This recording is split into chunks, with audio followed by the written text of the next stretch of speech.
అప్పటికప్పుడు వేడివేడిగా ఏదైనా తినాలనిపిస్తే ఇలా ఫాస్ట్ ఫుడ్ స్టైల్లో ఫ్రైడ్ రైస్ని అయితే తయారు చేసుకోండి. చాలా టేస్టీగా ఉంటుంది. పిల్లలకి లంచ్ బాక్స్లోకి పెట్టారనుకోండి, ఒక్క ముద్ద కూడా వదలకుండా తినేస్తారు ఈ ఫాస్ట్ ఫుడ్ స్టైల్లో ఉండే ఫ్రైడ్ రైస్ని. ఇప్పుడు దీనిని ఎలా ప్రిపేర్ చేయాలో చూద్దాము. ముందుగా కడాయి పెట్టుకొని కడాయి వేడెక్కాక దాంట్లోకి తగినంత ఆయిల్ని వేసుకుందాము. ఆయిల్ మంచిగా వేడెక్కాక దీంట్లోకి 1/2 టేబుల్ స్పూన్ సాజీరాని యాడ్ చేస్తున్నానండి. మీరు కావాలంటే జీరాని కూడా యాడ్ చేసుకోవచ్చు. ఇప్పుడు సాజీర కొంచెం వేగిపోయాక కట్ చేసుకున్న పచ్చిమిర్చి ముక్కలు, అలాగే కట్ చేసుకున్న ఉల్లిపాయ ముక్కల్ని వేసేసుకుందాము. ఒక 2 నిమిషాల పాటు వీటిని వేయించుకుందామండి. ఇప్పుడు ఇవి కాస్త వేగిపోయాక ఇంకా మరిన్ని కూరగాయలని యాడ్ చేసేసుకుందాము. ఇప్పుడు ఉల్లిపాయలు మంచిగా మగ్గిపోయాయి కదండి, జస్ట్ కొంచెం మగ్గితే సరిపోతుంది. ఇప్పుడు ఇవి మగ్గిపోయాక దీంట్లోకి కట్ చేసుకున్న బీన్స్ ముక్కలండి, సన్నగా కట్ చేసి వేసుకోండి. అలాగే క్యారెట్ ముక్కల్ని కూడా వేసుకున్నాను, మరీ సన్నగా కట్ చేసుకోండి, టేస్ట్ చాలా బాగుంటుంది. అలాగే చిన్నపిల్లలు ఒక్కొక్కసారి బీన్స్ ముక్కల్ని తినరు కదా, ఇలా చిన్న చిన్నగా కట్ చేసుకుంటే వాళ్ళు తిన్నది కూడా వాళ్ళకి తెలియదు అన్నమాట. ఇప్పుడు వీటిని 2 నిమిషాల పాటు బాగా ఫ్రై చేసుకుందాము హై ఫ్లేమ్లోనే.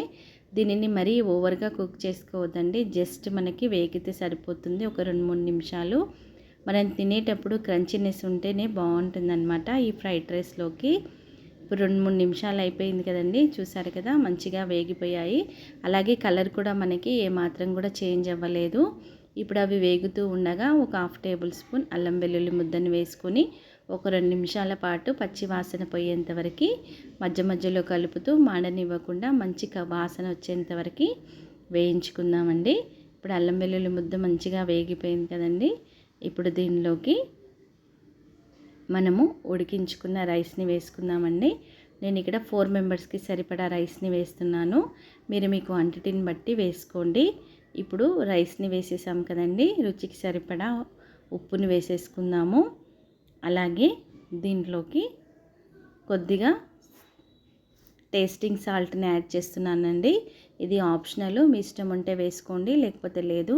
ఇక్కడ నేను వచ్చేసి చింగ్స్ వారిది మ్యాంచో సూప్ ఉంటుంది కదండి, దాన్ని ప్యాకెట్ మొత్తం పూర్తిగా వేసేస్తున్నాను.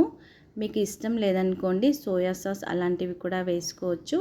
కానీ ఇలా ఫాస్ట్ ఫుడ్ స్టైల్లో మనకి రావాలి అనుకుంటే ఇలా మనము ఈ పౌడర్ని వేసామనుకోండి, టేస్ట్ మాత్రం చాలా బాగుంటుందండి. ఆల్రెడీ దీంట్లో సాల్ట్ ఉంటుంది కాబట్టి చూసి యాడ్ చేసి వేసుకోండి.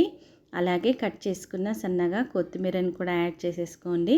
ఇప్పుడు మనం ఆల్రెడీ మ్యాంచో సూప్లో అన్నీ ఉంటాయి కాబట్టి మనకి ఇంకా ఎక్స్ట్రా ఏమీ యాడ్ చేయాల్సిన అవసరం ఉండదండి. ఇప్పుడు రైస్నంతా కూడా బాగా కలిపేసుకుందాము. నిజంగా చెప్తున్నానండి, టేస్ట్ అయితే చాలా బాగుంటుంది. మీరు కూడా ఒకసారి తప్పకుండా ట్రై చేయండి. మీకు ఎలా కుదిరిందనేసి అయితే చెప్పండి. మీరు ఏ సూప్ ప్యాకెట్స్నైనా కూడా మీరు రైస్లో వేసుకోవచ్చండి, టమాటో సూపు. అలాగే ఇలాగే మనము మ్యాంచో సూప్ని కూడా వేసుకోవచ్చు. అలాగే సోయా సాస్వి కూడా ఉంటాయి కదా సూప్స్, వాటిని కూడా వేసుకోవచ్చు అనమాట. రైస్లో కలుపుకొని తింటే చాలా బాగుంటుంది. ఇప్పుడంతా రైస్ని కలిపేసుకున్నాం కదా, ఇంకా స్టవ్ ఆఫ్ చేసేసుకొని వేడివేడిగా సర్వ్ చేసేసుకుంటే సరిపోతుంది.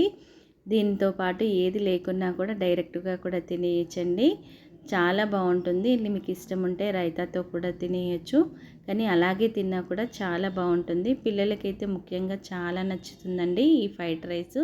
మీరు కూడా ఒకసారి తప్పకుండా ట్రై చేసి ఎలా కుదిరిందో నాకైతే కామెంట్ రూపంలో తెలియజేయండి. బాయ్ అండి.